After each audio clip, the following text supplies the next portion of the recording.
എടുത്തണച്ചു. ഭയപ്പെടേണ്ട എന്നുരച്ചവനെ വാഴ്ത്തുമേ പ്രിയനെ ജീവകാലമെല്ലാം ഈ മരു യാത്രയിൽ നന്ദിയോടെ ഞാൻ പാടിടുമേ, നന്ദിയോടെ ഞാൻ പാടിടുമേ. വാഴ്ത്തുമേ എന്റെ പ്രിയനെ ജീവകാലമെല്ലാം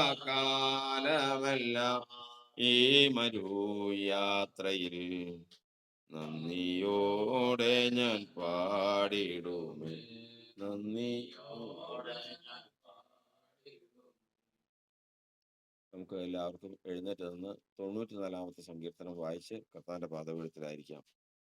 സങ്കീർത്തനം 94. പ്രതികാരത്തിന്റെ ദൈവമായ യഹോവേ, പ്രതികാരത്തിന്റെ ദൈവമായ യഹോവേ, പ്രതികാരത്തിന്റെ ദൈവമേ പ്രകാശിക്കണമേ. പ്രതികാരത്തിന്റെ ദൈവമേ പ്രകാശിക്കണമേ. ഭൂമിയുടെ ന്യായാധിപതി ഭൂമിയുടെ ന്യായാധിപതി എഴുന്നേൽക്കണമേ. എഴുന്നേൽക്കണമേ. ദമ്പികൾക്ക് നീ പ്രതികാരം ചെയ്യണം. ദമ്പികൾക്ക് നീ പ്രതികാരം ചെയ്യണമേ. യഹോവേ, ദുഷ്ടന്മാർ എത്രത്തോളം യഹോവേ, ദുഷ്ടന്മാർ എത്രത്തോളം ദുഷ്ടന്മാർ എത്രത്തോളം ഘോഷിച്ചുല്ലസിക്കും. അവർ അവർ ശകാരിച്ച് ശകാരിച്ച് ധാർഷ്ട്യം സംസാരിക്കുന്നു. നീതിയോട് പ്രവർത്തിക്കുന്ന ഏവരും വമ്പ് പറയുന്നു. നീതിയോട് പ്രവർത്തിക്കുന്ന ഏവരും വമ്പ് പറയുന്നു. യഹോവേ, അവർ നിന്റെ ജനത്തെ തകർത്തു കളയുന്നു. യഹോവേ, അവർ നിന്റെ ജനത്തെ തകർത്തു കളയുന്നു. നിന്റെ അവകാശത്തെ പീഡിപ്പിക്കുന്നു. നിന്റെ അവകാശത്തെ പീഡിപ്പിക്കുന്നു. അവർ വിധവയെയും പരദേശിയെയും കൊല്ലുന്നു. അവർ വിധവയെയും പരദേശിയെയും കൊല്ലുന്നു. അനാഥന്മാരെ അവർ ഹിംസിക്കുന്നു. അനാഥന്മാരെ അവർ ഹിംസിക്കുന്നു. യഹോവ കാണുകയില്ല എന്നും യഹോവ കാണുകയില്ല എന്നും യാക്കോബിന്റെ ദൈവം ഗ്രഹിക്കുകയില്ല എന്നും അവർ പറയുന്നു. യാക്കോബിന്റെ ദൈവം ഗ്രഹിക്കുകയില്ലെന്ന് അവർ പറയുന്നു. ജനത്തിൽ ജനത്തിൽ മൃഗപ്രായരായവരെ ചിന്തിച്ചു കൊള്ളുകയും ദോഷന്മാരെ നിങ്ങൾക്ക് എപ്പോൾ ബുദ്ധി വരും. ദോഷന്മാരെ നിങ്ങൾക്ക് എപ്പോൾ ബുദ്ധി വരും. ചെവിയെ നട്ടവൻ കേൾക്കുകയില്ല. ചെവിയെ നട്ടവൻ കേൾക്കുകയില്ലയോ. കണ്ണിനെ നിർമ്മിച്ചവൻ കാണുകയില്ല. കണ്ണിനെ നിർമ്മിച്ചവൻ കാണുകയില്ലയോ. ജാതികളെ ശിക്ഷിക്കുന്നവൻ ശാസിക്കുകയില്ല. ജാതികളെ ശിക്ഷിക്കുന്നവൻ ശാസിക്കുകയില്ലയോ. അവൻ മനുഷ്യർക്ക് ജ്ഞാനം ഉപദേശിച്ചു കൊടുക്കുന്നില്ല. അവൻ മനുഷ്യർക്ക് ജ്ഞാനം ഉപദേശിച്ചു കൊടുക്കുന്നില്ലയോ.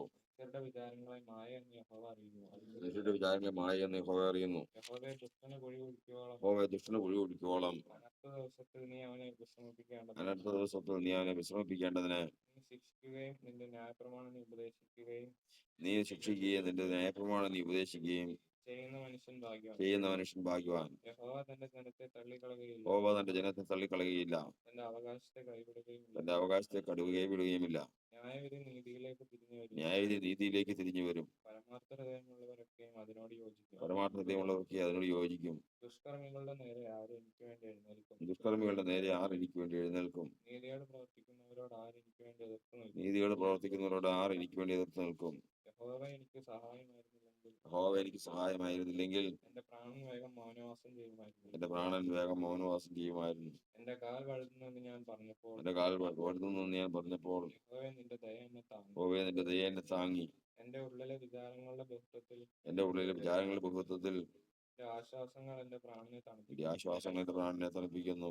നിയമത്തിന് വിരോധമായി കഷ്ടത നിർമ്മിക്കുന്ന ദുഷ്ടസിംഹാസനത്തിന് നിന്നോട് സഖ്യത ഉണ്ടാകുമോ. നീതിമാന്റെ പ്രാണന് വിരോധമായി അവർ കൂട്ടം കൂടുന്നു. കുറ്റമില്ലാത്ത രക്തത്തെ അവർ ശിക്ഷയ്ക്ക് വിധിക്കുന്നു. എങ്കിലും യഹോവ എനിക്ക് ഗോപുരവും എന്റെ ശരണശൈലമായ എന്റെ ദൈവമാകുന്നു. അവൻ അവരുടെ നീതിയുടെ അവരുടെ മേൽ തന്നെ വരുത്തും. അവരുടെ ദുഷ്ടതയിൽ തന്നെ അവരെ സംഹരിക്കും. നമ്മുടെ ദൈവമായ യഹോവ അവരെ സംഹരിച്ചു കളയും. പരിശുദ്ധനായ ദൈവമേ, സ്വർഗ്ഗസ്ഥ പിതാവേ, കർത്താവ് ഞങ്ങൾക്ക് നൽകി തന്ന ഈ വിശുദ്ധ സമയത്തിനായി ഞങ്ങൾ കർത്താവിനെ സ്തുതിക്കുന്നു. ആഴ്ചവട്ടത്തിന്റെ 1-ാമത്തെ ദിവസം അനുഗ്രഹിക്കപ്പെട്ട ഒരു ആരാധന കർത്താവ് ഞങ്ങൾക്ക് സ്വർഗ്ഗത്തിൽ നിന്ന് നൽകി തരുമാറാകണം. ഞങ്ങൾ പാടുന്ന പാട്ട്, പ്രാർത്ഥിക്കുന്ന പ്രാർത്ഥന, കർത്താവിനോട് പറയുന്ന സ്തോത്രങ്ങൾ, ഇതൊക്കെയും കർത്താവിന് പ്രസാദകരമായിരിക്കണം. കർത്താവ് ഇന്ന് ഞങ്ങളുടെ ആരാധനയ്ക്ക് സാക്ഷ്യം കൽപ്പിച്ചുകൊണ്ട് കാൽവരിയുടെ ദർശനത്താൽ തന്നെ ഞങ്ങളുടെ ജീവിതം കർത്താവെ ഇന്ന് ഈ ആരാധനയിൽ കൂടി ധന്യമാക്കി തീർക്കുവാൻ കർത്താവ് പ്രസാദിക്കുമാറാകണം. ജനത്തെ അനുഗ്രഹിക്കണമേ. കർത്താവെ, സാധന ഭവനത്തിന് വേണ്ടി പ്രാർത്ഥിക്കുന്നു. അതുപോലെ തന്നെ കർത്താവെ ദൈവമേ, ഇതിൽ സംബന്ധിക്കുന്ന എല്ലാവർക്കും വേണ്ടി പ്രാർത്ഥിക്കുന്നു. എനിക്കും വേണ്ടി പ്രാർത്ഥിക്കുന്നു. പോയിക്ക് വേണ്ടി പ്രാർത്ഥിക്കുന്നു. ഏനെയും കരങ്ങളിലേക്ക് ഏൽപ്പിച്ച് പ്രാർത്ഥിക്കുന്നു. എല്ലാം കർത്താവ് നിയന്ത്രിച്ചു കൊള്ളണം. കർത്താവിന്റെ തിരുനാമത്തിന്റെ മഹത്വം ഇതിനാൽ സാധ്യമാകട്ടെ. യേശുവിന്റെ നാമത്തിൽ അപേക്ഷിക്കുന്നു. കേൾക്കണമേ സ്വർഗ്ഗീയ പിതാവേ.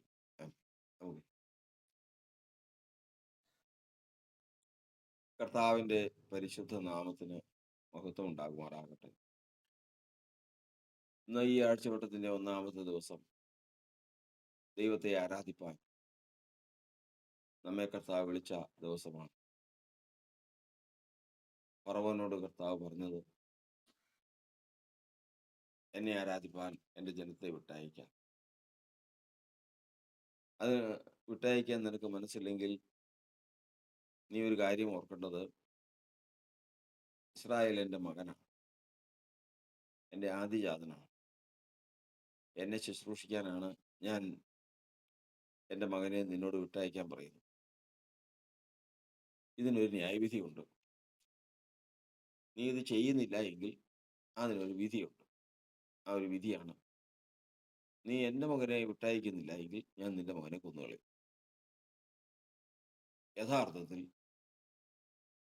നേരുള്ള ന്യായവിധി ദൈവം ചെയ്യുന്ന പ്രവൃത്തി അതാണ്. എന്നാൽ ഫറവോൻ വിട്ടയച്ചില്ല. കർത്താവ് ആദിയാതനെ മകനെ കൊന്നുമില്ല. അതിനു പകരം കർത്താവ് അടുത്ത ഒരു ശിക്ഷ കൊടുക്കുകയാണ്. നദിയിലെ വെള്ളം രക്തമാക്കി, തവള നിറഞ്ഞു, തുടർന്ന് അനവധി കാര്യങ്ങൾ എല്ലാം ചെയ്യുക. അപ്പോൾ കർത്താവ് പറഞ്ഞ ന്യായവിധി എന്ന് പറഞ്ഞത്, എൻ്റെ മകനെ ആരാധിപ്പാൻ പറഞ്ഞു വിട്ടില്ല എങ്കിൽ നിന്റെ മകനെ കൊന്നുകളയും. പക്ഷെ സംഭവിച്ചത് 9 പ്രാവശ്യം. പിന്നെ സംഭവിച്ചത് മുഴുവനും കൽമഴ പെയ്തു, പേൻ ദേശത്ത് പെരുകി, തീയിറങ്ങി, ഇരുട്ട് വ്യാപരിച്ചു. ഇങ്ങനെ ഇങ്ങനെ ഇങ്ങനെ ഈ കാര്യങ്ങളെല്ലാം സംഭവിച്ചു. എന്നാൽ കർത്താവ് പറഞ്ഞത് അതല്ലല്ലോ. നീ എൻ്റെ മകനെ വിട്ടയക്കുന്നില്ല എങ്കിൽ നിന്റെ മകനെ ഞാൻ കൊല്ലുമെന്നാണല്ലോ പറഞ്ഞത്. അങ്ങനെയല്ല. ഏത് തെറ്റിനും ശിക്ഷയുണ്ട്. അത് എഴുതി വെച്ചിട്ടുണ്ട്. അത് ഉടനെ അത് കയറി കർത്താവ് ചെയ്യില്ല. ഉടനെ കർത്താവ് അത് ചെയ്യില്ല. അതിലേക്ക് വരാതിരിക്കാൻ, അതിലേക്ക് എത്താതിരിക്കാൻ, അവന് മനം തിരിയുമോ എന്നറിയാൻ വേണ്ടി അവന് ബാലശിക്ഷ കൊടുക്കുന്ന ഭാഗമാണ് നമ്മെ കർത്താവ് കാണിക്കുന്നത്. അതിനുവേണ്ടി ഓരോന്നും ഓരോ ശിക്ഷകളും കർത്താവ് കൊടുക്കുകയാണ്. ഇടയ്ക്ക് അവൻ പറയുന്നുണ്ട്, ഞാൻ തെറ്റ് ചെയ്തു പോയി, ഈ പ്രാവശ്യം നിന്നെ വിട്ടയക്കാം എന്ന് പറയുന്നുണ്ടെങ്കിലും വീണ്ടും കഠിനപ്പെട്ട്, കാരണം ഇത് വന്ന് വന്ന് വന്ന് അവസാനം ദൈവത്തിന്റെ നീതിയുള്ള വിധി എഴുതി വെച്ചിട്ടുള്ള ഒരു വിധിയുണ്ട്. അതാണ് ദൈവത്തിന്റെ വചനം 149 സങ്കീർത്തനത്തിൽ പറഞ്ഞിരിക്കുന്നത്, എഴുതിയിരിക്കുന്ന ന്യായവിധി അവരുടെ മേൽ നടത്തേണ്ടതിന് തന്നെ. ഇപ്പൊ ഞാൻ ഒരാളെ പരിഹസിച്ചു കഴിഞ്ഞാൽ അതിന് ശിക്ഷ എന്നാ? നമുക്ക് അതിന് ശിക്ഷ എന്താണെന്നും വേണ്ടണ്ട, ഇങ്ങനെയെല്ലാം പറയും. പക്ഷെ അതിന് ശിക്ഷ എഴുതി വെച്ചിട്ടുണ്ട്. മനുഷ്യനാണോ? ദൈവം ഭൂമിയിൽ മനുഷ്യ സൃഷ്ടിച്ചാക്കിയതാണോ? അവൻ ചെയ്യുന്ന തെറ്റിന് ശിക്ഷ എഴുതി വെച്ചിട്ടുണ്ട്. എന്നാൽ ആ എഴുതി വെച്ചിരിക്കുന്ന ശിക്ഷ എന്ന് പറഞ്ഞു കഴിഞ്ഞാൽ അത് കയറി ഉടനെ നടപ്പാക്കിയെങ്കിൽ എന്ത് സംഭവിക്കും? കർത്താവ് ഏദൻ തോട്ടത്തിൽ വരുമ്പോ ആദാം ഹവ്വയും നിൽക്കുക, തേജസ്സില്ല, ലജ്ജ കൊണ്ട് അത്തിയുടെ കൂട്ടി തിന്നി മറച്ചിരിക്കുക. സംശയമൊന്നും വേണ്ട, അവൻ ചെയ്ത തെറ്റിന്റെ ശിക്ഷ തന്നെ. അവൻ ചെയ്ത തെറ്റിന്റെ ശിക്ഷ എഴുതി വെച്ചിട്ടുണ്ട്, മരിക്കണം. അപ്പോൾ തന്നെ അതങ്ങ് നടപ്പാക്കിയെങ്കിലോ പിന്നെ മനുഷ്യവംശം ഇല്ല. അതാണ് ദൈവം ഉടനെ തന്നെ ഏത് മനുഷ്യനും ചെയ്യുന്ന ശിക്ഷ, ഏത് മനുഷ്യൻ ചെയ്യുന്ന തെറ്റ്, അതിൻ്റെതായ ശിക്ഷ ഉടനെ കയറി അങ്ങ് പറയില്ല. ഏത് വിധേനയെങ്കിലും ഇവന്റെ ഉള്ളത്തെ ഉണർത്തി ആ ന്യായവിധിയിൽ ചെന്ന് പെടാതെ വണ്ണം ശ്രമിക്കുന്ന ശ്രമങ്ങളാണ് അവിടെ നാം കാണുന്നത്. പക്ഷെ ഒരു കാര്യം വാസ്തവമാണ്, നമ്മളിന്ന് വായിച്ചു കേട്ടതുപോലെ ന്യായവിധി നീതിയിലേക്ക് തിരിഞ്ഞു വരും. ന്യായവിധി നീതിയിലേക്ക് തിരിഞ്ഞു വരും. ഒരു സംശയവും വേണ്ട. അതായത് നിന്റെ മകനെ കൊല്ലുക തന്നെ ചെയ്യും. അതിനു മുമ്പ് മാനസാന്തരപ്പെട്ട നിനക്ക് നല്ലത്. അതിനു മുമ്പ് ക്രമീകരിക്കപ്പെട്ടാൽ ആ വിധിയിൽ നിന്ന് നിനക്ക് ഒഴിയാം. ഇല്ല എങ്കിൽ നിനക്ക് തന്നെ. 9 വിധി ജീവിതത്തിൽ വന്നിട്ടും മാറിയില്ല. 9 വിധി വന്നിട്ട് 10ാമത്തെ പ്രാവശ്യം കർത്താവ് പറഞ്ഞു, ഒരുക്കിക്കോ. അവൻ അനുസരിക്കില്ല. ന്യായവിധി നീതിയിൽ വിധിച്ചിട്ട് മാത്രമേ അവൻ സമ്മതിക്കൂ. ഒടുവിൽ വചനം പറയുന്നത് ന്യായവിധി നീതിയിലേക്ക് തിരിഞ്ഞു വന്നു. മിസ്രൈമിലെ സകല ആദിയാന്മാരെയും കർത്താവ് കൊന്നു. മാത്രമല്ല ഫറവോനെയും സൈന്യത്തെയും ചെങ്കടലിൽ മുക്കി നശിപ്പിച്ചു കളഞ്ഞു. ഇതാണ് ദൈവത്തിന്റെ പ്രവൃത്തി. ഇതാണ് ദൈവം ഏത് വിഷയത്തിലും പ്രവർത്തിക്കുന്നത്. അപ്പോ മനുഷ്യർക്ക് അതുവരെയും ക്ഷമിച്ചു നിൽക്കാനുള്ള ശേഷി ഉണ്ടാവില്ല. അതേ കുഴപ്പം. ഇപ്പോ ദാവീദും കൂട്ടരും മരുഭൂമിയിലായിരിക്കുമ്പോ ഭക്ഷണത്തിന് വിശന്ന് നിൽക്കുമ്പോ നാബാലിന്റെ വീട്ടിൽ പറഞ്ഞു വിട്ടു. തന്നോട് കൂടെയുള്ള ബാല്യക്കാരെ നാബാലിന്റെ വീട്ടിൽ പറഞ്ഞു വിട്ടു. ഇന്ന് അവിടെ നല്ലൊരു അടിയന്തരം നടക്കുമല്ലേ, നല്ലൊരു വിശേഷ ദിവസം നടക്കുവാണ്. ആടുകളെ രോമം കത്തിരിക്കുന്ന വലിയൊരു ഉത്സവം പോലെയുള്ള ഒരു പദ്ധതി നടക്കുകയാണ്. അപ്പൊ ഇന്ന് അന്നത്തെ കാലത്തൊക്കെയും 1-2 ആടുകളല്ല, ആടുകളിൽ നിന്ന് കിട്ടുന്ന കമ്പിളി എന്ന് പറയുന്നത് ഇന്ന് ലോകത്തിലെ ഏറ്റവും മികച്ച കമ്പിളി ഏതെന്ന് ചോദിച്ചു കഴിഞ്ഞാൽ ഏതൊരു രാജ്യത്തെ ആടിന്റെയാ. അപ്പോ മൃഗങ്ങളുടെ ആ രോമം ഇന്ന് ഉപയോഗിക്കുന്ന പോലെ തന്നെ അന്നും ഉപയോഗിച്ചിരുന്നു. അത് കിട്ടിയിട്ട് മാത്രമേ തണുപ്പിനെ തരണം ചെയ്യാൻ സാധിക്കൂ. അതുകൊണ്ട് തന്നെ അതിന് ഭയങ്കര വിലയാ. അത് 1-2 എണ്ണമല്ല, അനേക ആയിരക്കണക്കിന് ആടുകളുണ്ടാവും. അതിനെല്ലാം കൂടി കൊണ്ടുവന്ന് രോമം കത്തിരിച്ച് കൊണ്ടുപോയി വിറ്റാൽ കിട്ടുന്നത് വലിയൊരു തുകയാണ്. ഈ വലിയൊരു സംഖ്യയാണ് അവന്റെ ലക്ഷ്യം തന്നെ. അങ്ങനെ ഇന്ന് നാബാലിന്റെ വീട്ടിൽ വലിയൊരു പരിപാടി നടക്കുക. ദാവീദ് പറഞ്ഞ് എന്നോട് വരുന്നുണ്ട്, ചെലവിന് കൊടുക്കണ്ടേ. നമ്മളൊരു കൺവെൻഷന് തന്നെ 100 പേർക്ക് 1000 പേർക്ക് ഭക്ഷണം ഉണ്ടാക്കണമെങ്കിൽ എന്ത് ചെയ്യാൻ പറ്റും? ഓ, ഇന്ന് അവന്റെ അടുക്കൽ ചെന്ന് എന്തെങ്കിലും ഒരു സഹായം ഈ സമയത്ത് ചെയ്യണം, ഭക്ഷണം കഴിക്കാൻ. ബാല്യക്കാർ പോയി നാബാലിന്റെ അടുത്ത് ചെന്ന് ദാവീദിന്റെ നാമത്തില് ഈ വിഷയം പറഞ്ഞു, കാത്തു നിന്നു. നാബാല് പറഞ്ഞ യജമാന്മാരെ വിട്ടുപോകുന്ന ദാസന്മാർ ഈ കാലഘട്ടത്തിൽ ഒരുപാടുണ്ട്.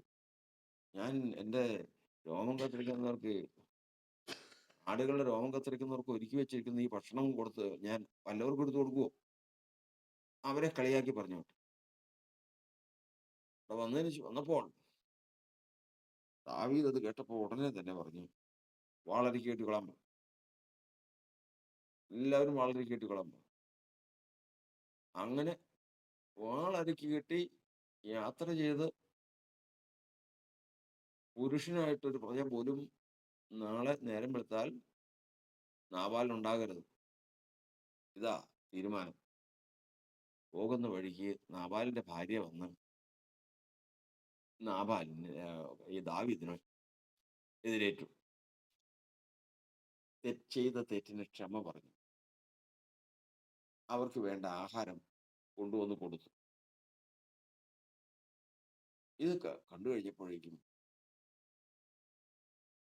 അവിടെ ദാവീദ് പറഞ്ഞ വാക്കാണ്, സ്വന്തം കൈയാൽ പ്രതികാരം ചെയ്യാതെ വണ്ണം എന്നെ തടുത്തിരിക്കുന്ന ദൈവം എന്ന് വാഴ്ത്തപ്പെട്ടവൻ. കാരണം ആ യാത്ര ചെന്ന് നാബാലിനെയും കുടുംബത്തെയും നശിപ്പിച്ച് അവന്റെ ഭക്ഷണം എടുത്തുകൊണ്ട് പോന്നെങ്കിൽ നാളെ ചരിത്രം വേറൊന്നാ. എന്തെന്നാൽ നാബാലിന് ദാവീദിന് ഭക്ഷണം കൊടുക്കണമെന്ന് എന്താ ഉത്തരവാദിത്വം? ഒരു ഉത്തരവാദിത്വമില്ല. അപ്പൊ അത് കൊള്ളയായിട്ട് വരും. ദാവീദ് നാബാലിനെ മനഃപൂർവ്വം സ്വാർത്ഥ താല്പര്യത്തിന് വേണ്ടിയിട്ട് കൊന്നതായിട്ട് വരും. ഇതുപോലെ ഇന്ന് ഊരിയാവിന്റെ വിഷയത്തിൽ ദാവീദിന്റെ ഭവനത്തിൽ നടക്കുന്ന കൊലപാതകങ്ങളും മരണവും വേദനയും അനുഭവിക്കുന്നത് പോലെ തന്നെ വേറൊരു കർമ്മ പരമ്പരയിലേക്ക് ദാവീദും കുടുംബവും കടക്കും എന്നുള്ളതല്ലാതെ അവിടെ വേറെ ഒരു പ്രയോജനം ഉണ്ടാവില്ല. ആ സ്ത്രീ അത് പറഞ്ഞു കൊടുക്കുകയാണ് ദാവീദിനോട്, നാളെ നീ രാജാവാകും, നീ രാജസ്ഥാനത്തിരിക്കും, ആ രാജസ്ഥാനത്ത് ഇരുന്നതിന് ശേഷം ചിന്തിക്കും. ഓ ദൈവമേ, ചിന്തിച്ചു കഴിയുമ്പോൾ ഞാൻ ഇന്ന് ചിന്തിക്കുമെന്ന് പറഞ്ഞപ്പോൾ ഇന്ന് എൻ്റെ ബാല്യത്തിൽ ഞാൻ ചെയ്ത ഒരു തെറ്റ്, ഞാൻ അസ്വസ്ഥമായി ഞാൻ കർത്താവിന്റെ സന്നിധിയിൽ എന്തിനാ അത് കർത്താവിനെ ഓർപ്പിച്ചത് എന്ന് ഞാൻ ചിന്തിച്ച് വളരെ ഭാരപ്പെട്ടവനായി തീർന്നു. അതെന്തുമാവട്ടെ, ഇപ്പൊ നമ്മൾ കാലം കഴിയും, അത് നമ്മൾ പറഞ്ഞതിന്റെ ഒരു വിഷയമാണ്. കാലഘട്ടങ്ങൾ കഴിയും. നമ്മുടെ എല്ലാ മനുഷ്യരുടെയും അവസ്ഥയ്ക്ക് മാറ്റം വരുത്തും കർത്താവ്. ആ സമയത്ത് രാജാ പദവിയിൽ ഇരിക്കുമ്പോൾ പഴയ കാര്യങ്ങളൊക്കെ ഒന്ന് ചിന്തിക്കും. ഞാൻ എങ്ങനെ ഇവിടെ വന്നേ? ഞാൻ ആരെയെങ്കിലും ഉപദ്രവിച്ചിട്ടുണ്ടോ? രാജപദവിയിൽ ഇരിക്കുമ്പോൾ ഞാൻ ആരെയെങ്കിലും അകാരണമായിട്ട് ഉപദ്രവിച്ചിട്ടുണ്ടോ? ഞാൻ ആരെയെങ്കിലും പിടിച്ചു പറിച്ചിട്ടുണ്ടോ? ഞാൻ ആർക്കെങ്കിലും ആരോടും അന്യായം ചെയ്തിട്ടുണ്ടോ? മുതലായിട്ടുള്ള കാര്യങ്ങളെല്ലാം ചിന്തിക്കുന്ന ആളായിരുന്നു.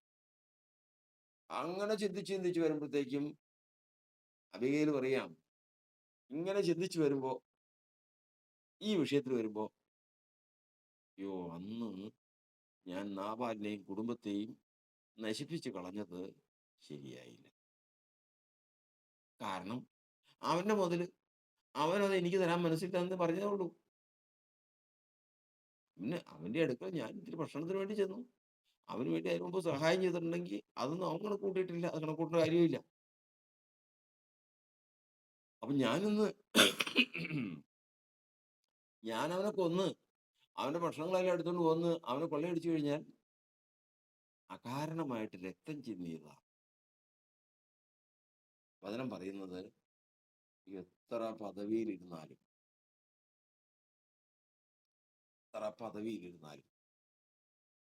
പിന്നിലേക്കൊന്ന് നോക്കുമ്പോ, അയ്യോ, അന്ന് അത് വേണ്ടായിരുന്നു എന്ന് ഒരു ചിന്ത വന്നാൽ മതി. അവൻ അനുഭവിക്കുന്ന എത്ര ശ്രേഷ്ഠ ഭക്ഷണമായാലും ഇറങ്ങിപ്പോകുന്ന എങ്ങനെയാണെന്നറിയാം? ഇറങ്ങിപ്പോകും. കാരണം അതുപോലെയാണ്. കാരണം എൻ്റെ ജീവിതം അതുപോലെയായിരുന്നു. ഈ വിഷമമാണ് യാക്കോബിനുണ്ടായിരുന്ന ഏറ്റവും വലിയ ദുഃഖം. യാക്കോബ് എന്താ കുറവ്? ഒന്നിനും കുറവില്ല. ഭക്ഷണത്തിന് കുറവുണ്ടോ? ഇല്ല. സമ്പത്തിന് കുറവുണ്ടോ? ഇല്ല. ആൾബലത്തിന് കുറവുണ്ടോ? ഇല്ല. എന്തിന്റെ കുറവ്? ഒരു കുറവില്ല. അപ്പൻ അനുഗ്രഹിച്ചില്ലേ? അനുഗ്രഹിച്ചു. അമ്മ ഭക്ഷണം. ഇന്ന് നിനക്ക് എന്തുണ്ട്? അയ്യോ, കണക്ക് കൂട്ടാൻ പറ്റാത്ത മുതലാ. ബാല്യക്കാരുണ്ട്, വേലക്കാരുണ്ട്, ദാസിമാരുണ്ട്, ദാസന്മാരുണ്ട്, അവർക്ക് ദാസന്മാരുണ്ട്. അങ്ങനെ വലിയൊരു സമ്പന്നനാണ്. പക്ഷെ ഭക്ഷണം കഴിക്കാൻ എങ്ങനെയാണെന്നറിയാം? ഭക്ഷണം കഴിക്കുന്നത് മുൻപിൽ കൊണ്ടുവന്ന് വെച്ച ഭക്ഷണം വായിൽ വെക്കുമ്പോ സഹോദരൻ അധ്വാനിച്ച് മരണവെപ്രാളത്തോടെ വന്ന് ഇത്തിരി ഭക്ഷണം ചോദിച്ച ചോദ്യമാണ് മുമ്പിൽ നിൽക്കുന്നത്. ഇത്തിരി ഭക്ഷണം. എടാ ആ ഭക്ഷണം ഇച്ചിരി താ. ഞാനിപ്പോ മരിക്കും. എനിക്ക് നിവൃത്തിയില്ല. അതുകൊണ്ടാ ചോദിക്കുന്നത്. നിനക്ക് എന്താന്ന് വെച്ചാൽ ഞാൻ തരാം. നീ ആദ്യം ഊഹും. ആദ്യം ജ്യേഷ്ഠാവകാശം കൊണ്ട് വിൽക്കണം. ആയുഷ്കാലത്ത് സ്വസ്ഥതയുണ്ടാവുമോ? ആയുഷ്കാലം നീതിബോധമുള്ളവൻ, ദൈവം കണ്ടിട്ടുള്ളവന് ഒരിക്കലും സ്വസ്ഥത ഉണ്ടാവില്ല. ഇനി അവൻ എന്തെല്ലാം പ്രാപിച്ചോട്ടെ. എന്തെല്ലാം പ്രാപിച്ചു. ഒരു മനുഷ്യന്റെ കുറ്റബോധം എന്ന് പറഞ്ഞാൽ എത്രയാണെന്നറിയോ? ഒരു ഈ കഴിഞ്ഞ കുറച്ച് ദിവസം മുമ്പ് ഒരാള് ഒരു സാക്ഷ്യം പറഞ്ഞതാ. ഒരു മനുഷ്യൻ വീട്ടില് അപ്പനെയും അമ്മയെയും നോക്കണം. അദ്ദേഹത്തിന്റെ തിരക്കാ, നോക്കിയില്ല. അദ്ദേഹം ഈ മാതാപിതാക്കൾ കിടന്നുകൊണ്ട് വിഷമിക്കുന്നു, കഷ്ടപ്പെടുന്നു ഒന്നും അത്ര ശ്രദ്ധിച്ചില്ല. എന്തായിരുന്നാലും അവര് കുടിച്ചും കുടിക്കാതെയും ഉടുക്കാതെ അവരുടെ മുറിയില് പോലും വന്ന ആരും കയറാത്ത തരത്തിൽ അതുപോലെ വല്ലാത്തൊരു അവസ്ഥയായിരുന്നു. അവനെ കാണാൻ വന്നു കഴിഞ്ഞാൽ കാണിക്കില്ല. കാരണം വെച്ച് കഴിഞ്ഞാൽ അവിടെ എപ്പോഴും ശരിയായ നല്ലൊരു സ്മെല്ലും കാര്യങ്ങളും അല്ല. അപ്പൊ അതുകൊണ്ട് ഇങ്ങനെ ഒഴിഞ്ഞു അത് വെറും നായ്ക്കൾക്കുള്ള ഒരു സ്ഥാനമായി. എന്നാ സ്നേഹമുണ്ടോ? സ്നേഹമില്ലായ്മയല്ല. ഇവരുടെ ഉത്തരവാദിത്വത്തില് ഓരോ ജീവിതം മുമ്പോട്ട് പോകണ്ടേ? ഇങ്ങനെയൊക്കെ മുമ്പോട്ട് പോയതാ. അവസാനം എന്ത് സംഭവിച്ചെന്നറിയോ? മാതാപിതാക്കള് മരിച്ച്. കാലം രണ്ടും കഴിഞ്ഞ് തിരിച്ച് പോയി. ഇവര് കൊണ്ടുപോയി അടക്കം ചെയ്തതിന് ശേഷം തിരിച്ചു വന്ന് മുറി ഒക്കെ അന്ന് തേച്ച് കഴുകി. പിറ്റേ ദിവസം രാവിലെ കുടുംബനാഥൻ നേരെ തല താഴ്ത്തി. മിണ്ടുന്നില്ല. ജോലിക്ക് പോകുന്നില്ല. താമസിക്കാതെ ജോലി നിർത്തി. വേറൊരു നിലയിട്ട് തിരിഞ്ഞു. വിളിച്ച് കൊണ്ടുപോയി. ഇതെന്താ ഇതിന്റെ വിഷയം അറിയണ്ടേ? വിളിച്ചുകൊണ്ട് പോയി കഴിഞ്ഞപ്പോ ഞാൻ എൻ്റെ മാതാപിതാക്കൾക്ക് വേണ്ടി ഒന്നും ചെയ്തില്ല.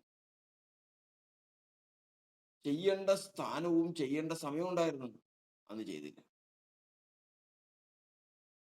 താമസത്തോത്രം ദൈവത്തിന്റെ വചനം പറയുന്നത്, ആ മനുഷ്യൻ പറയുന്നത് ആദ്യ കയറിപ്പോയി. എന്ത് ചെയ്യണം? അത് ഇനി എന്ത് ചെയ്യണം? പിടിച്ചാ കിട്ടുമോ? ഇനി തിരിച്ചു വന്ന് അങ്ങനെ ഒരു കാലം പിടിച്ചാ കിട്ടുമോ? പിടിച്ചാ കിട്ടില്ല. എങ്ങനെ ഭക്ഷണം കഴിക്കും? എങ്ങനെ നടക്കും? എങ്ങനെ ഉടുക്കും? ജീവിതം തന്നെ വേറെ നിലയിലേക്കായിപ്പോയി. കഴിഞ്ഞ കുറച്ച് ദിവസം മുമ്പ് ഒരാൾ പറഞ്ഞതാ. ദൈവത്തിന്റെ വചനം പറയുന്നത്, ഇങ്ങനെ ഓർമ്മയിൽ കിടക്കുന്നതിന്റെ അടിസ്ഥാനത്തിലാണ് മനുഷ്യന്റെ ബിൽഡിങ്. ഞാൻ ഇന്ന് ഇരിക്കുന്നതും ശുശ്രൂഷിക്കുന്നതും സംസാരിക്കുന്നതും ഭക്ഷിക്കുന്നതും പാനം ചെയ്യുന്നതും എത്ര പേരിൽ ഏത് നിലയിൽ ശോഭിക്കുന്നതിനുമെല്ലാം ഒരടിസ്ഥാനമുണ്ട്. ആ അടിസ്ഥാനത്തിലേക്ക് നോക്കുമ്പോൾ വചനം പറയുന്നത്, നിങ്ങളുടെ നന്മയ്ക്ക് ദൂഷണം വരുത്തരുത്. നിങ്ങളുടെ നന്മയ്ക്ക് ദൂഷണം വരുത്തരുത്. കാരണം ലോകത്താര് പറഞ്ഞാലും എതിർത്ത് നിൽക്കാം. പിശാച് പറഞ്ഞാൽ ശാസിക്കാം. മനുഷ്യൻ പറഞ്ഞാൽ മനുഷ്യരോട് എതിർത്ത് നിൽക്കാം. പല ന്യായങ്ങളും പറയാം. സ്വന്തം മനസാക്ഷി പറഞ്ഞാലോ തോറ്റുപോകുന്ന അവിടെയാണ്. സ്വന്തം മനസാക്ഷി പറഞ്ഞാലോ, മറിയെ കല്ലെറിയാൻ ഭാവിച്ചവർ മനസാക്ഷിയുടെ ആക്ഷേപം ഹേതുവായി ഇട്ടിട്ട് പോയി എന്ന് പറഞ്ഞതുപോലെ, വേറെ ആരുമല്ല സ്വന്തം മനസാക്ഷി. നാം തിരിഞ്ഞാലുണ്ടല്ലോ, ഈ ലോകം മുഴുവനും എതിര് നിന്ന് കഴിഞ്ഞാൽ നമുക്ക് പിടിച്ചു നിൽക്കാം. അതൊക്കെ നേരിടാം. ഒരു സൈന്യം എന്റെ നേരെ പാളയം ഇറങ്ങിയാൽ എന്റെ ഹൃദയം ഭയപ്പെടുകയില്ല എന്ന് വചനത്തിലുള്ളത് പോലെ നമുക്ക് പിടിച്ചു നിൽക്കാം. പക്ഷെ ഈ ഒരു വ്യക്തി ഇടഞ്ഞാൽ, ഈ ഒരു വ്യക്തി തിരിഞ്ഞാൽ, പിന്നെ ഈ ലോകം മുഴുവനും എന്താ ഈ ലോകത്തിന്റെ മുഴുവന്റെയും ആധാരമാണ്. നിനക്ക് ഇഷ്ടമുള്ള പോലെ ജീവിക്കാം, നിനക്ക് ഇഷ്ടംപോലെ സന്തോഷിക്കാം എന്ന് പറഞ്ഞ് കൊണ്ടുവന്ന് തന്നാൽ നിരസിച്ചു കളയും. കാരണം എനിക്ക് വേണ്ടത് എന്നെ ഉപദ്രവിക്കുന്ന ഒരാൾ എൻ്റെ ഉള്ളിലുണ്ട്. എന്നെ ഈ പീഡിപ്പിക്കുന്ന ഒരാൾ എൻ്റെ ഉള്ളിലുണ്ട്. അത് നീങ്ങിപ്പോകണം. വചനം പറയുന്നത് ഇന്ന് ദാവീദിനോട് പറയുകയാണ്, ഈ മനോവ്യസനം നീ രാജസ്ഥാനത്തിരിക്കുമ്പോൾ മുഴുവനും നിനക്കുണ്ടാവും. എന്താവശ്യം ഞാൻ അന്ന് പോയി? എനിക്ക് വേണ്ടതെല്ലാം കർത്താവ് തന്നതാ. ഇനി എന്ത് ആവശ്യം ഞാൻ അന്ന് പോയി ആ നാബാലിനെയും കുടുംബത്തെയും കൊല്ലാനായിട്ട്? എന്താവശ്യം? എന്തിന് ഞാൻ ഉപദ്രവിച്ചു? ഞാൻ ഈ കഴിഞ്ഞ ചില ദിവസങ്ങൾക്ക് മുമ്പ് എൻ്റെ സഹോദരനെ ഉപദ്രവിക്കുന്ന ഒരാളോട് ഞാൻ ചോദിച്ചു, ബ്രദറെ, എന്തിന് വേണ്ടിയിട്ടാണ് നിങ്ങൾക്കൊരു ദോഷം ചെയ്യാത്ത മനുഷ്യനെ ഇങ്ങനെ ഉപദ്രവിക്കുന്നത്? എന്തിനു വേണ്ടിയിട്ട്? ഈ വേദന മുഴുവനും ദൈവത്തിന് മുമ്പാകെ ഉണ്ട്. ദൈവം മറന്നു കളയുന്നവനല്ല. ദൈവം മറന്നു കളയുന്നവനല്ല.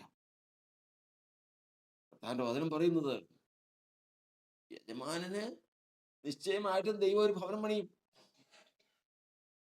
യജമാനൻ രാജസ്ഥാനത്തേക്ക് വരും. 2 കാര്യങ്ങൾ കൊണ്ട് സ്വസ്ഥത ഉണ്ടാവില്ല നാളെ. എവിടെ? രാജപദവിയിലായിരിക്കുന്നത്. രാജപദവിയിലാണ് ഇരിക്കുന്നത്. 2 കാര്യങ്ങൾ എന്തൊക്കെയാ? ഒന്ന്, സ്വന്തം കയ്യാൽ പ്രതികാരം ചോദിച്ചവനാണ് ഞാൻ. അഭിഷിക്തനെ സംബന്ധിച്ചിടത്തോളം സ്വന്തം കയ്യാൽ പ്രതികാരമില്ല. പ്രതികാരം ചെയ്തത് അഭിഷേകമാണ് പ്രതികാരം ചെയ്യുന്നത്. രണ്ടാമത്തത്, അകാരണമായി രക്തം ചിന്തരുത്. ഈ 2 കാര്യം നിന്റെ ആയുഷ്കാലത്ത് വിട്ടുമാറില്ല. ഇന്ന് ദൈവമാണ് എന്നെ ഇവിടെ അയച്ചത്. ഇന്ന് ആ ചിന്തയെ അങ്ങ് മാറ്റിക്കളാം. നീ വിട്ടുകളകാം. ദാവീദ് ദൈവത്തിന് മഹത്വം കൊടുത്തു. ഇന്ന് കർത്താവിന്റെ വചനം പറയുന്നത്, ഓരോരുത്തരും അവനവന്റെ പ്രവൃത്തിക്ക് തക്കവണ്ണം പ്രതിഫലം കൊടുക്കുവാൻ കഴിവുള്ളവനെ നിങ്ങൾ പിതാവ് എന്ന് വിളിക്കുന്നു. അപ്പാന്ന് വിളിക്കുന്നത് ആരെയാണെന്നറിയാമോ? ഓരോരുത്തർക്ക് അവനവന്റെ പ്രവൃത്തിക്ക് തക്കവണ്ണം പ്രതിഫലം കൊടുക്കുവാൻ കഴിവുള്ളവനെ. അങ്ങനെയെങ്കിൽ നിങ്ങളൊരു കാര്യം ചെയ്താൽ മതി. നിങ്ങളോട് ആരെന്ത് ചെയ്തോ അതിന് നിങ്ങൾ പ്രതികാരം ചോദിക്കാൻ പോകണ്ട. പിന്നെ എന്ത് ചെയ്താൽ മതി? നിങ്ങളൊരു കാര്യം ചെയ്തി, ഭയത്തോടെ നിങ്ങളുടെ കാലം കഴിച്ചാൽ മതി. ഒന്നിനും കണക്കില്ലാതിരിക്കുകയില്ല, ഒന്നിനും മറുപടി ഇല്ലാതിരിക്കുകയില്ല. കണക്കുള്ളവൻ അത് തീർക്കുക തന്നെ ചെയ്യും. സമയമാകണം. എങ്ങനെ? ഉടനെ തന്നെ ആരാധനയ്ക്ക് പോകാനായിട്ട് ഇസ്രായേൽ ജനം ഉത്സാഹിച്ചിരിക്കുക. കർത്താവ് പറഞ്ഞു, മരുഭൂമിയിൽ ചെന്ന് കഴിഞ്ഞാൽ ആരാധനയാട്ടോ. അപ്പൊ മരുഭൂമിയിൽ ചെന്ന് ആരാധിക്കാനായിട്ട് പോകാനായിട്ട് ഇസ്രായേൽ ജനം മുഴുവനും, കുഞ്ഞുങ്ങളെല്ലാവർക്കും ഭയങ്കര സന്തോഷമാണ്. അപ്പൊ അപ്പോഴാണ് അറിയുന്നത്, ഫറവോൻ പറഞ്ഞു, ഈ ഇസ്രായേൽ ജനത്തെ ആരാധിക്കാൻ വിട്ടുകൊടുക്കാനായിട്ട് ദൈവം കൽപ്പിച്ചെന്ന് പറയുന്നു. അതിന് യഹോവയാന്ന് പറഞ്ഞ ആരാ? അവൻ ദൈവത്തെ നിഷേധിച്ചു എന്ന് പറയുന്നു. മങ്ങി. ജനമെല്ലാം നോക്കി. കർത്താവ് പറഞ്ഞിരിക്കുന്ന ശിക്ഷ എന്നാണെന്നറിയോ? ഫറവോന്റെ മകനെ കൊല്ലുന്ന. നോക്കിയിട്ട് അവിടെയെങ്കിലും വലിയ കുഴപ്പമൊന്നും കാണുന്നില്ല. ദിവസങ്ങൾ കടന്നുപോയി. നിശ്ചയം പറഞ്ഞവൻ പറഞ്ഞ ദിവസത്തിലേക്ക് പറഞ്ഞ രീതിയിൽ തന്നെ കൊണ്ടുവരും. ആ സമയം വന്നു. അവൻ പറഞ്ഞത് പാലിച്ചു. മോശയ്ക്ക് കുറ്റമില്ല, ഇസ്രായേൽ ജനത്തിന് കുറ്റമില്ല. ആരെ തെറ്റുകാരൻ? ഫറവോന് ഈ ഫറവോന്റെ കുടുംബത്തിലും മിസ്രൈമിലും ഇങ്ങനെ വന്നതിന് ആർക്കാ അതിന്റെ പ്രതികാരം? ആർക്കും ഇല്ല. കാരണം പ്രതികാരത്തിന്റെ ദൈവം തന്നെയാണ് അത് ചെയ്തത്. ഇതിനു മുമ്പ് അത് ചെയ്തിരുന്നെങ്കിലോ? ഇതിനു മുമ്പ് അത് ചെയ്തിരുന്നെങ്കിലോ? ജാതികളെ പറയുന്നത് വേലിയിരിക്കുന്ന പാമ്പിനെടുത്ത് തലയിൽ വയ്ക്കുന്നു പറഞ്ഞത് പോലെ സ്വന്തം കയ്യാൽ ആര് പ്രതികാരം ചോദിക്കുന്നുവോ അവനെല്ലാം അവനെല്ലാം തന്റെ ജീവിതത്തെയും തന്റെ കുടുംബത്തെയും വലയ്ക്കുന്ന അനുഭവത്തിലേക്ക് വരികയാണ്. അതുകൊണ്ട് ഇന്ന് കർത്താവിന്റെ വചനം സങ്കീർത്തനക്കാരൻ പറയുന്ന വാക്ക്, ആദ്യമേ പറയുന്ന വാക്കാ, പ്രതികാരത്തിന്റെ ദൈവമേ, പ്രതികാരത്തിന്റെ ദൈവമായ യഹോവേ, പ്രതികാരത്തിന്റെ ദൈവമേ പ്രകാശിക്കണം. എന്ത് അറിഞ്ഞിട്ടാണെന്നറിയാവോ ആ മനുഷ്യൻ ഈ 94 സങ്കീർത്തനക്കാരൻ അത് പറയുന്നേ? 94 സങ്കീർത്തനക്കാരൻ അത് പറയുന്നത് എന്ത് അനുഭവിച്ചിട്ടാണെന്നറിയാം? ഒരാൾ നിന്നുകൊണ്ട് അയൽവക്കക്കാരൻ അതിരിന്റെ പ്രശ്നങ്ങളും സദാസമയം ഉപദ്രവിക്കുക. സദാസമയം പലരും പറഞ്ഞ് നിങ്ങളൊരു കാര്യം ചെയ്യും, ഒരു പേപ്പർ എഴുതി നിങ്ങൾ ദേ അവിടെ കൊണ്ടുവന്ന് വയ്ക്കും. ഇതിനെക്കുറിച്ച് ഇയാൾ നിരപരാധിയാണെന്ന് അറിയാവുന്ന, ഇയാൾ വിശ്വാസിയെ പീഡിപ്പിക്കുക എന്ന് അറിഞ്ഞുകൊണ്ട് പലരും പറഞ്ഞു നിങ്ങൾ ഒരു പേപ്പർ എഴുതി അവിടെ കൊണ്ടുവന്നതാ, ഞാൻ തീരുമാനം ഉണ്ടാക്കി തരാം. അവനുണ്ടല്ലോ ഇനി മേലാൽ ആ ഭാഗത്ത് നിൽക്കാൻ പറ്റാത്ത നിലയിൽ ഞാൻ ആക്കിത്തരാം.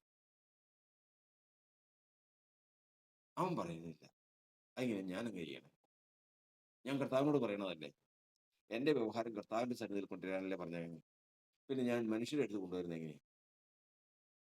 അവൻ പ്രാർത്ഥിക്കും. എന്ത് പ്രാർത്ഥിക്കും? അവൻ അപ്പോഴും പ്രാർത്ഥിക്കും. ഏത്? ഒരു കടലാസിൽ എഴുതിയാൽ തീരേണ്ട വിഷയമാണെന്ന് നോക്കണം.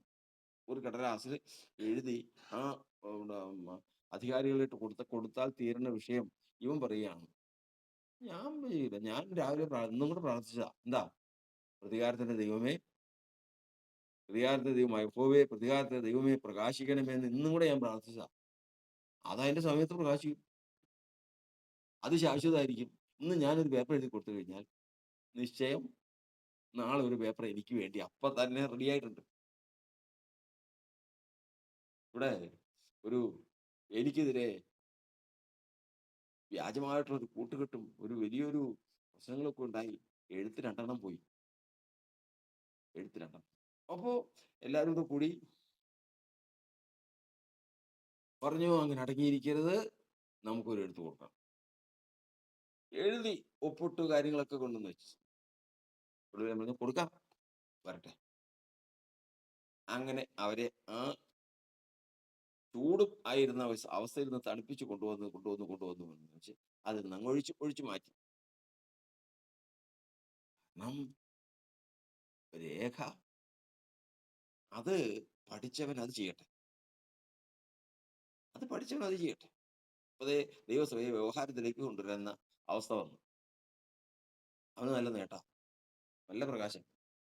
എത്ര പേര് ഇപ്പൊ അവനെയൊക്കെ കണ്ടു കഴിഞ്ഞ് ബഹുമാനിക്കുകയല്ലായിരുന്നു. കാരണം സൂക്ഷിച്ചില്ലെങ്കിൽ വക്കീൽ നോട്ടീസ് വരും. സഭയുടെ അവസ്ഥയാ പറയാം. പക്ഷെ ദൈവസഭ എങ്ങനെ നിലനിൽക്കും? അന്യായമായിട്ട് ഉപദ്രവം സഹിക്കുന്നില്ലാതെ ദൈവസഭ നിലനിൽക്കില്ല. ആ വാക്ക് നമ്മൾ ഓർത്തോണം. അന്യായമായിട്ട് ഞാൻ ഒരു തെറ്റും ചെയ്യാതെ ഞാൻ കഷ്ടം അനുഭവിക്കാൻ തയ്യാറല്ല എങ്കിൽ ദൈവസഭ നിലനിൽക്കില്ല. അങ്ങനെയുള്ള ഒരാൾ പോലും ഇന്ത്യ ജീസസിനെയും എന്തൊക്കെ സഭയിലില്ലെങ്കിൽ ഈ സഭ നിലനിൽക്കില്ല. കാരണം ദൈവത്തിന് പ്രസാദമില്ല. തെറ്റ് ചെയ്തിട്ട് അടികൊണ്ടാൽ എന്ത് യശസ്സുള്ളൂ? നീതി ചെയ്തിട്ട് ദുഃഖം അനുഭവിക്കുന്നുവെങ്കിൽ അത് ദൈവത്തിന് പ്രസാദമാകും. അങ്ങനെയുള്ള 10 പേര് ഇതിനകത്തുണ്ടെങ്കിൽ ഇത് നഷ്ടപ്പെട്ടു പോകാൻ കർത്താവ് സമ്മതിക്കില്ല.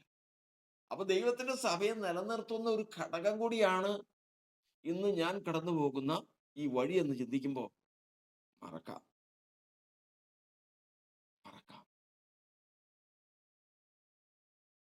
കാരണം ദൈവം തക്ക സമയത്ത് പ്രവർത്തിക്കും.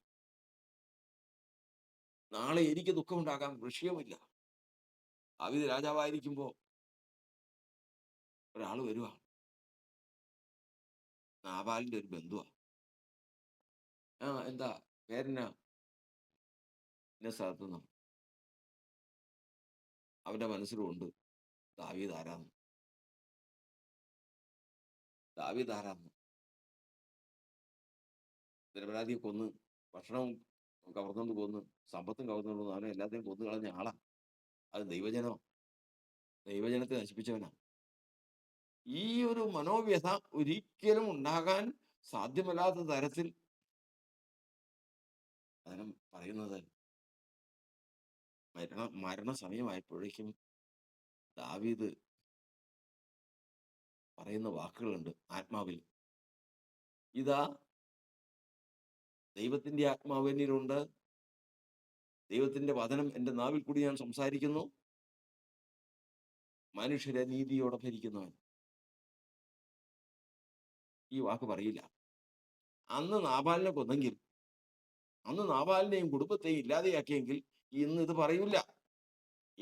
2 ശമൂവേലിന്റെ പുസ്തകം 22-ാം അധ്യായത്തിൽ പറഞ്ഞിരിക്കുന്ന വാക്ക് പറയൂല, പറയാൻ പറ്റില്ല. കാരണം നീതിയോടെ ഭരിക്കുന്നവനല്ല. ആ പ്രയാസം, വേദന വളരെയായിരിക്കും. ആ വേദന വളരെയായിരിക്കും. ആ അസ്വസ്ഥത വളരെയായിരിക്കും. കാരണം ദൈവത്തിന്റെ വചനം പറയുന്നത്, സ്വന്തം കയ്യാൽ ആര് പ്രതികാരം ചോദിക്കുന്നുവോ അവന്റെ ഒക്കെയും മനസാക്ഷി അവന് വിരോധം. നാളെ അവനും വരും ഒരു നന്മ. ആ നന്മ സന്തോഷത്തോടെ അനുഭവിക്കാൻ മനസാക്ഷി സമ്മതിക്കില്ല.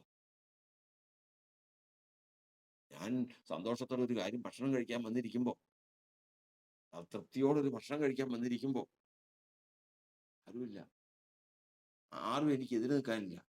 പക്ഷെ എന്റെ സ്വന്തം മനസാക്ഷി എനിക്ക് എതിരാണെങ്കിൽ ആ ഭക്ഷണം കൊണ്ട് എന്ത് പ്രയോജനം? ഇല്ല. നമുക്കിന്ന് പുതിയൊരു തീരുമാനം ദൈവത്തിന്റെ വചനപ്രകാരം എടുക്കണം. ദൈവത്തിന്റെ വചനപ്രകാരം നമ്മുടെ തീരുമാനം ശക്തമായിരിക്കണം, ദൈവീകമായിരിക്കണം. എങ്ങനെ? എങ്ങനെ? ദൈവമേ, ഞാൻ ചെയ്യേണ്ടത് ദൈവഹിത പ്രകാരം ചെയ്തിരിക്കണം. ഞാൻ എൻ്റെ സ്വന്തം കയ്യാൽ പ്രതികാരം ചോദിക്കാൻ പാടില്ല. എനിക്ക് വരുന്ന നന്മയ്ക്ക് ദൂഷണം വരുത്താൻ പാടില്ല. കാരണം ഞാൻ മാത്രമല്ല, പിന്നെയോ ഇതാ അടുത്ത തലമുറ വന്നു കഴിഞ്ഞു. അധികാരവും ദൈവത്തിൽ നിന്ന് പ്രാപിച്ചതും പകരാനുള്ള സമയം വന്നു കഴിഞ്ഞു. ആ സമയം പ്രാഗൽഭ്യത്തോടു കൂടി, ദൈവത്തിന് മുമ്പാകെ പ്രാഗൽഭ്യത്തോടു കൂടി, സ്വന്തം മനസാക്ഷി അംഗീകരിച്ചവനായി,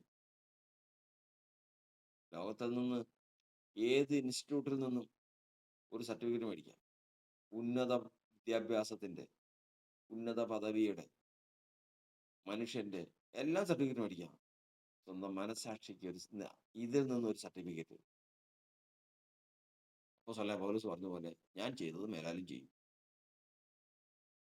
ഞാൻ കേവലം മനുഷ്യന്റെയും ദൈവത്തിന് മുമ്പാകെ നല്ല മനസാക്ഷിയുള്ളവനായിട്ട് നടന്നിരിക്കുന്നു. ഇത് ദൈവത്തിന് മുമ്പാകെ ഏറ്റവും വലിയ സാക്ഷ്യമാണ്.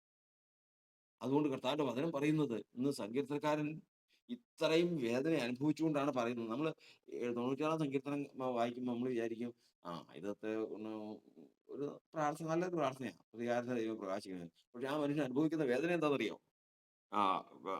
ആ വാക്യം, അതായത് ദുഷ്ടന്മാർ എത്രത്തോളം ഘോഷിച്ചുല്ലസിക്കും. അതായത് അവന്റെ മുമ്പിൽ കിടന്ന് ദുഷ്ടന്മാര് ഘോഷിച്ചുല്ലസിക്കുക. നീതികേട് പ്രവർത്തിക്കുന്നവർ വമ്പ് പറയുന്നു. ഇത് രാവിലെ മുതൽ വൈകുന്നേരം വരെയും വമ്പ് പറയുന്നത് കേൾക്കുക. അവർ നിന്റെ ജനത്തെ തകർത്ത് കളയുന്നു, നിന്റെ അവകാശത്തെ പീഡിപ്പിക്കുന്നു, വിധവയെയും പരദേശിയെയും കൊല്ലുന്നു, അനാഥന്മാരെ അവർ ഹിംസിക്കുന്നു. യഹോവ കാണുകയില്ല എന്ന് യാക്കോബിന്റെ ദൈവം ഗ്രഹിക്കുകയില്ലെന്ന് അവർ പറയുന്നു.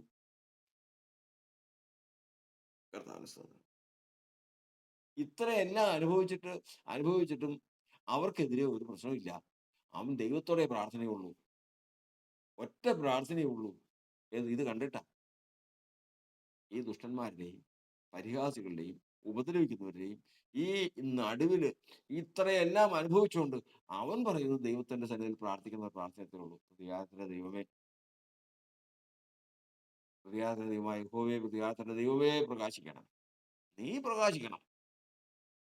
കാരണം ഇതിലേക്ക് ഞാൻ ചെന്ന് ഇടപെട്ട് ഞാൻ ഒന്ന് പറഞ്ഞ് അവൻ രണ്ട് പറഞ്ഞ്, ഞാനൊരു കാര്യം ചെയ്ത് അവൻ വേറെ ഒരു കാര്യം ചെയ്ത്, അങ്ങനെ ഈ വാളെടുക്കുന്നവൻ വാളാലെ എന്ന് വചനത്തിലുള്ളത് പോലെ അതിലേക്ക് ചെന്ന് ഇടപെട്ട് ഈ വക പ്രശ്നങ്ങളിൽ ഏർപ്പെടാതെ വണ്ണം ദൈവമേ നീ പ്രവർത്തിക്കണമേ.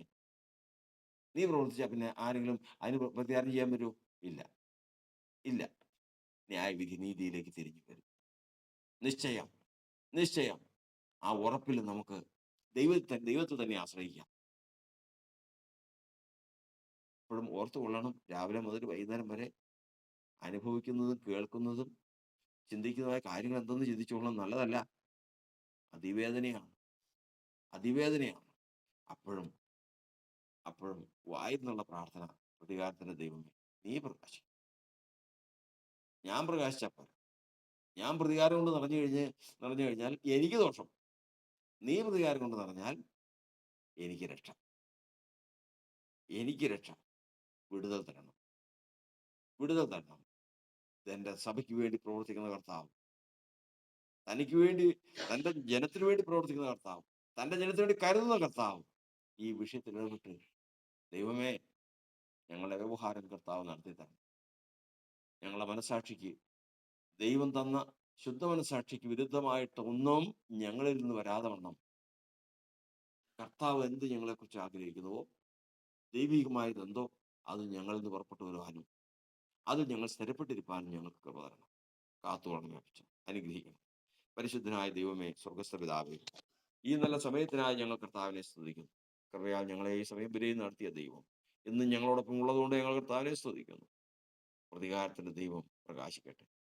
ദൈവമേ, വമ്പ് പറയുന്നവര്, ദുഷ്ടത ചെയ്യുന്നവര്, ഉപദ്രവിക്കുന്നവര്, പരിഹസിക്കുന്നവര്, നഷ്ടപ്പെടുത്തുന്നവര്, വ്യവഹരിക്കുന്നവര്, സകലവിധ ദ്രോഹം ചെയ്യുന്നവര്, ഇതിന്റെ ഒക്കെയും മധ്യത്തിൽ ഞങ്ങൾ അതിന് പ്രതികരിക്കാതെ, ഞങ്ങൾ മാനുഷികമായ പ്രതികരണമില്ലാതെ ദൈവത്തിന്റെ പ്രവൃത്തിക്ക് വേണ്ടി കാത്തിരിക്കുന്ന ഒരു മനസാക്ഷി, ഒരു ഹൃദയം ഞങ്ങൾക്ക് തരണം. അങ്ങനെ ദൈവത്തിന്റെ സഭയുടെ നിലനിൽപ്പിനെ കുറിച്ച് കർത്താവ് പറയുമ്പോൾ, കർത്താവെ, ദൈവത്തിന്റെ സഭ നിലനിൽക്കുന്നത് അന്യായമായിട്ട് കഷ്ടം സഹിക്കുന്നവൻ, നന്മ ചെയ്തിട്ട് കഷ്ടം സഹിക്കുന്നവർ മുഖാന്തരം ദൈവത്തിന്റെ സഭയെ നിർത്തുന്ന ദൈവം, ഇന്ന് ഞങ്ങൾ മുഖാന്തരം ദൈവത്തിന്റെ സഭ ഉലച്ചിലില്ലാതെ നിൽക്കുന്നുവെന്ന് ഒരു വാക്ക് പറഞ്ഞാൽ ഞങ്ങളുടെ ജീവിതം ധന്യമാണ്. പിതാവ് അനുഗ്രഹിക്കണം. നമ്മൾക്കായി സ്തോത്രം. യേശുവിന്റെ നാമത്തിൽ. യേശു എന്നടിസ്ഥാനം